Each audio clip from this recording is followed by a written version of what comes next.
All right, so we're going to continue with Peak today. So as of now, um, Peak is having mixed feelings about his being there, especially because he thinks that his dad is using him. So he's going to let us know a little bit more about what he's feeling in terms of that in this chapter or this section. But let's go over a couple terms. So finite means to have limit or bound. So there is an end, finite.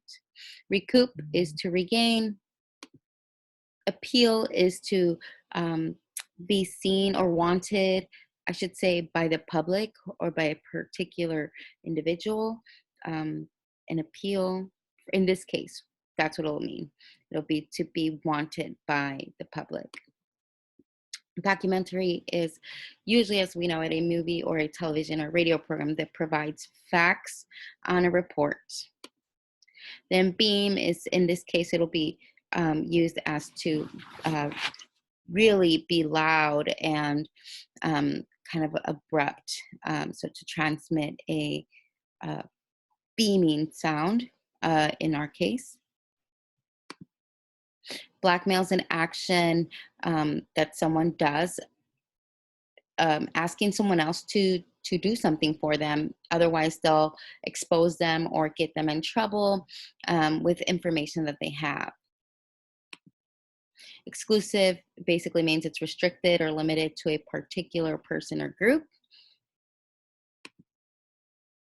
Freelance writing. A freelance writer is usually someone that can go ahead and they write for different companies. They don't necessarily write for one. They work with many different newspapers or magazines. So they do their freelance work. They're not committed to one. They can float around and work with as many people as they want or as many companies as they want. And retire is leaving one's job in order to kind of enjoy life after you've put in all this work. So usually older people retire. And that's once they put all their hours into their work and their livelihood. And then all of a sudden now they're at the time where they get to enjoy the rest of their life without having to work. And proceeds means the profit or the money obtained from an event or an activity. And we're square just means like we're even. Are we okay? Is everything all good? That's what that means. All right, let's go ahead and continue with Peak. Rather than confront Josh, I crawled back into my tent, wrapped myself in my sleeping bag, and fell asleep. I know what you're thinking. Chicken, maybe you're right. But what was I going to say? I will not be used, Father. Or how about this? Send me back to New York so I can do my time. Take that, Dad.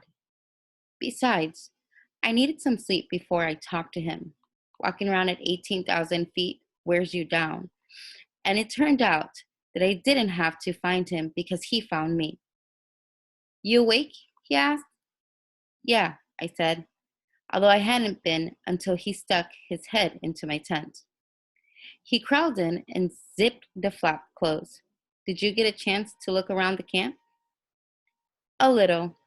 There's a lot of competition for your company up here. You noticed, huh? Next year, there won't be so many commercial operations. There's only a finite number of people who have the money, time, and desire to get up this mountain. This will be the last year for a lot of the operations. Including peak experience? I asked. He grinned. Your mom told me that you're smart, he said. I guess you got that from her. Flattery has never worked on me. So how much trouble are you in?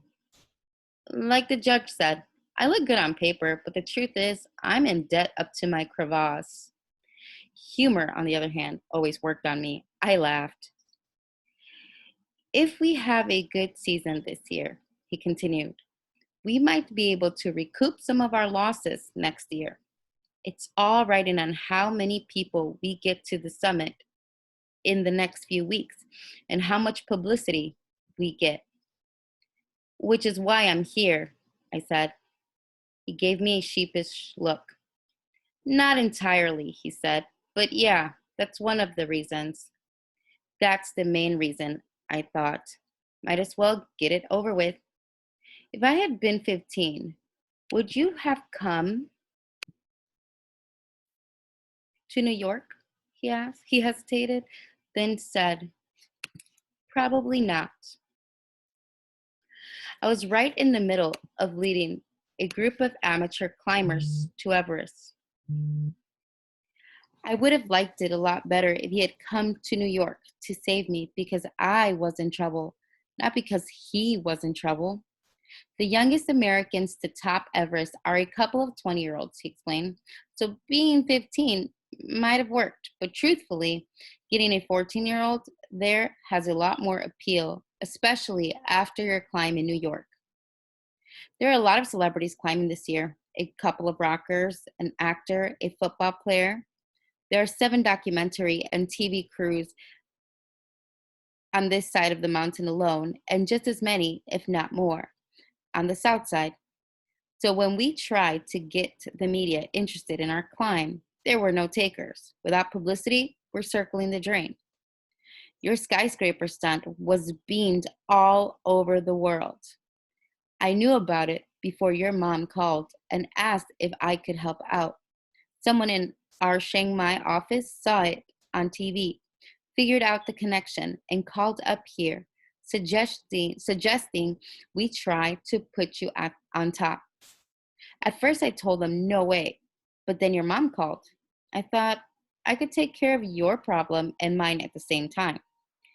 Did you talk to mom about what we're doing? Yeah, before I left Kathmandu. What did you tell her? I told her I was going to take you on a climb, but I didn't tell her where. She's not going to like it when she finds out. Don't be so sure. She may not climb anymore, but she understands what it's all about. That's why she let you go to those climbing camps. She knows that I might risk my own life to summit, but I would never risk anyone else's, especially my own son's, to get to the top of a mountain. What's going to make her mad is you're not telling her beforehand, I said. You're probably right. But the reason I didn't tell her is that we can't let this out until you're back down. What about the film crew? They're not going to say anything. We're paying them. They're working for us. They work for us. What about Holly Angelo? He gave a deep, foggy sigh. It was cold in the tent. Blackmail, he said, or what amounts to it anyway. Somehow she figured it all out. I think she might have aligned to Dr. Wu. And by the way, if you had flunked the physical, I wouldn't have brought you up here, period. I would have sent you on to Chiang Mai. And I did enroll you in the international school there. Anyway, Holly called me here last week and said that she was going to print a story about your Everest attempt unless I gave her an exclusive. And now she wants to climb the mountain herself, I said. Yeah, and it looks like I'm going to have to give her a shot. Otherwise, she's going to start filing reports as soon as she gets up here. Why do we have to keep it quiet? Because of the Chinese, he said. There's no age limit on this side of the mountain. But if they find out we're trying to put a 14-year-old on the top, they might pull our climbing permit. They've been trying to get a teenager to summit for years. They wouldn't be too happy if an American teenager topped it before one of their own. He let out a harsh laugh. Huh, politics, publicity, advertising, sponsorships, endorsements. Climbing has really gone downhill. I can't tell you how much I miss our rock rat days when we showed up at the base of a wall with a bag of trail mix, a bottle of water, and an old rope. We're rock weasels now, and it will never be the same. Josh! A high-pitched scream pierced the cold mountain air. That would be Holly, Josh said. You know her voice? I haven't heard it in 15 years, but I'd recognize it anywhere, kind of like fingernails scraping on a chalkboard. Josh! We both flinched. Holly was on the circuit writing freelance articles when your mom and I were climbing. She actually wrote a couple of good pieces about us. She climbed too, kinda.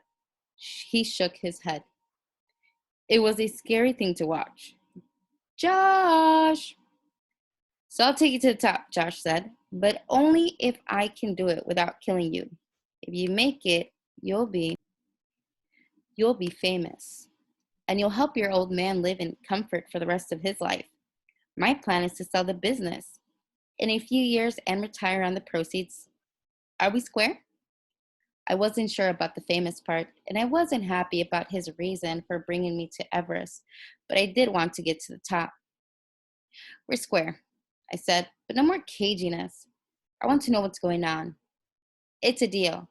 He stuck out his gloved hand and we shook. Josh! He unzipped the flap and peeked out. We'd better go and say hello before she causes an avalanche. All right, so Peek has confronted his dad, and his dad kind of told him what the plan was. Think about it. If you were Peek and you were to have heard that, I mean, it seems like he would have helped you, right? But then he goes, I would have sent you to Chiang Mai. So that means he would have still saved them, but not necessarily have been there with him. He would have continued his work, right? So think about that perspective of being Peak, a 14-year-old boy. He finds out that he's being used pretty much. He's trying to be given the appeal of, hey, but you'll be famous. So don't forget about that part. You'll be famous. Even though you'll be helping me out, you'll be famous. I think for the most part, most people would fall for that. I don't know. What do you think? Do you think Peak's going to fall for that? Do you think Peak, how do you think Peak feels now that they've kind of like put it all out there? And now that he's found out what could have happened had he'd already been 15. All right, go ahead and fill out your Google Forms.